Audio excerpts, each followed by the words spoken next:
Hola, hoy vamos a hacer un repaso a fondo de una de las partes más alucinantes y complejas del cerebro, las cortezas de asociación. Son, en esencia, las regiones que nos permiten ser quienes somos, las que están detrás de todo, desde planificar el día hasta recordar nuestra infancia. Y aquí está la gran pregunta que nos va a guiar. ¿Cómo es posible que el cerebro transforme algo tan básico como un estímulo sensorial, luz, sonido, tacto, en pensamientos abstractos, en recuerdos, en planes de futuro? Pues bien, la clave de ese salto increíble está en estos centros de procesamiento tan sofisticados que son, precisamente, las cortezas de asociación. Esta será nuestra hoja de ruta. Primero, una introducción para poner las bases. Después, nos meteremos de lleno con tres áreas clave. La prefrontal, que es como el director de orquesta. La parietal, nuestro navegante espacial y numérico. Y la temporal, que actúa como el gran archivo de la memoria.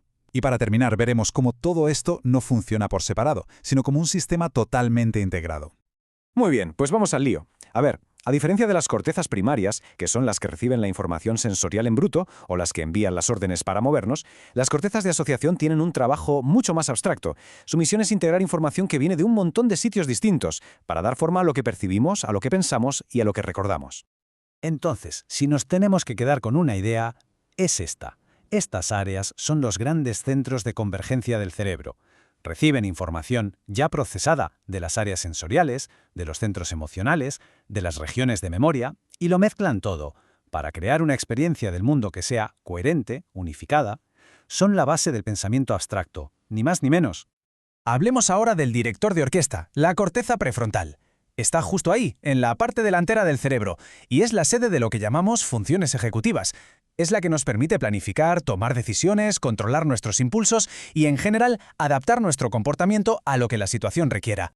Y es que sus funciones son de una diversidad increíble. No solo se encarga de planificar o de juzgar una situación, también trabaja codo con los ganglios basales para que aprendamos secuencias motoras complejas como tocar la guitarra.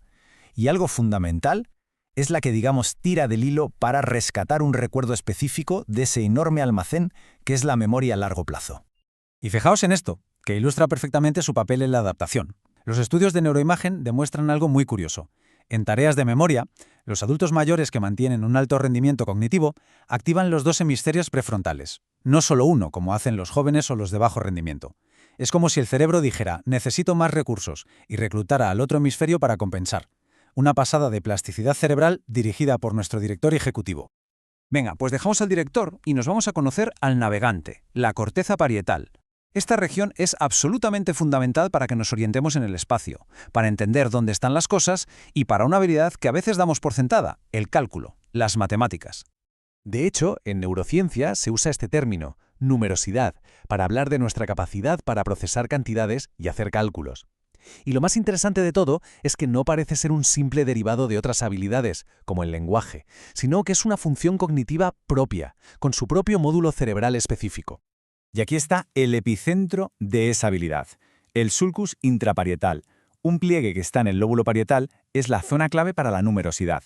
Tanto es así que una lesión justo ahí puede provocar acalculia, o sea, la incapacidad para hacer operaciones matemáticas, mientras que el resto de funciones cognitivas pueden estar perfectamente intactas. Es un ejemplo de libro de la especialización funcional del cerebro. Continuamos nuestro viaje y llegamos al gran archivo del cerebro, el lóbulo temporal. Esta zona es crucial. Es clave para formar y guardar recuerdos, para entender el lenguaje que oímos y para algo que hacemos miles de veces al día sin pensar, reconocer objetos y caras familiares. Y es que es imposible hablar de memoria y del lóbulo temporal sin detenernos en el paciente HM. Su caso es, y no exagero, uno de los más importantes de toda la historia de la neurociencia. Lo que la ciencia aprendió a raíz de su tragedia cambió para siempre nuestra forma de entender cómo funciona la memoria. Vale, vamos a desgranar esto. Para tratar una epilepsia brutal que padecía, a HM le extirparon partes del lóbulo temporal medial en ambos hemisferios, y con ellas se fue el hipocampo. La epilepsia mejoró, pero el resultado fue una amnesia anterógrada total. No podía crear nuevos recuerdos sobre hechos o eventos. Pero, y aquí viene lo fascinante, su memoria no declarativa, la de las habilidades, estaba intacta. Podía aprender a hacer una tarea motora día tras día y cada vez la hacía mejor, pero no tenía ni el más mínimo recuerdo de haberla practicado antes. Esto es, en esencia, lo que le pasaba. La amnesia anterógrada es como tener una grabadora que puede reproducir todas las cintas antiguas, pero que tiene el botón de grabar completamente roto. El caso de HM fue la prueba definitiva de que el lóbulo temporal medial es absolutamente esencial para ese proceso de grabación de nuevos recuerdos. Esta frase del propio HM es desgarradora. Pone de manifiesto el impacto humano tan profundo de su condición. Sin la capacidad de guardar nuevas experiencias, cada momento, cada emoción, se desvanecía, dejándole una sensación constante de vacío, de estar desconectado de su propia vida. Pero ojo, el lóbulo temporal no es solo memoria. También es donde se encuentra el área de Wernicke, que es la que nos permite entender el significado de las palabras que escuchamos.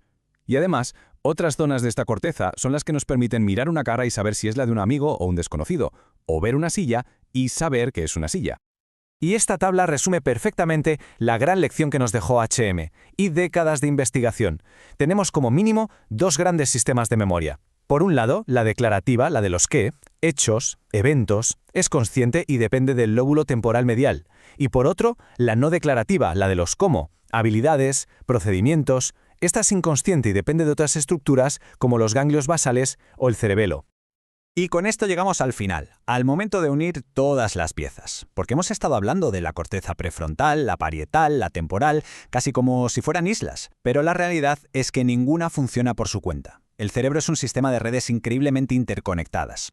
Así que un punto clave con el que nos tenemos que quedar es este. No hay un cajón de los recuerdos en el cerebro. Un recuerdo, como el de una cena con amigos, no está en una sola neurona.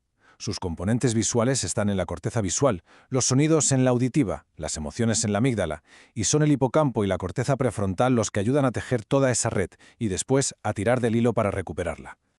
Esta frase resume la implicación tan profunda de todo lo que hemos visto. Nuestra memoria, que se construye y se gestiona gracias a estas cortezas de asociación, no es solo un simple registro del pasado, es el esqueleto sobre el que construimos nuestra identidad, nuestro sentido de quiénes somos. Y cerramos nuestro repaso con esta pregunta, que ya se sale un poco de la neurobiología y entra casi en la filosofía. Pensar en esto nos hace ver la importancia tan brutal que tienen estas redes neuronales tan delicadas y complejas que hemos estado explorando hoy.